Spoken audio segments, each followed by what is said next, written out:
سؤال من عمر بيقول ايه نظرتك لنفسك؟ يعني لو توصف نفسك بكلمة هتكون ايه، ومين هو قدوتك وليه؟ سؤال حلو قوي يا عمر، سؤال حلو قوي. انا بصراحة شايف نفسي سيرفايفر او ناجي. يعني هي كلمة ناجي لا تعبر عن الموضوع زي اللي هو بيسرفايف، بينجو، يعني اللي هو ايه بتأقلم يمكن.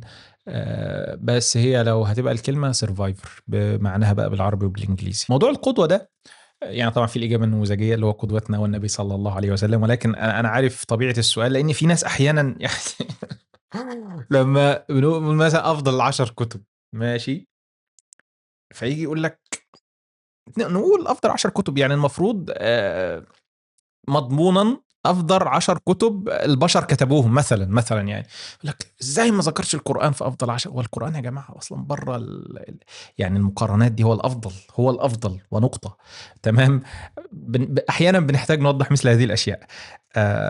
زي برضو لما كنا في فيديو تخطيط الاسبوع، فكنا بنقول التوجهات، اللي هو التوجه المادي والتوجه الصحي والتوجه المهني وتوجه العلاقات. ففي ناس قالت لك التوجه الديني فين؟ يعني اكيد ده موجود، وهو ضمن العلاقات، علاقتك بربنا، ما انت في علاقتك باسرتك، علاقتك باصحابك، علاقتك بربنا، فده التوجه الديني. بس عامه بالنسبه يعني اسهبنا في التوضيح، بس احيانا بنحتاج لمثل هذه الاشياء.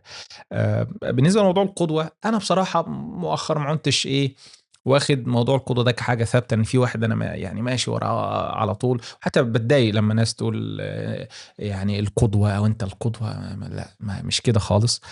فحاول قدر الامكان تاخد من كل واحد اللي ينفعك، او تاخد من كل واحد الكويس، ما تمشيش وراه على طول، بمعنى اصح يعني خد ما ينفعك من كل شخص وسيب اللي ما ينفعكش. انا شايف ان ده افضل اسلوب. ولكن انك تقتدي بواحد طول الخط ايا كان هو شخص عايش في هذه الحياه، فانا ما يعني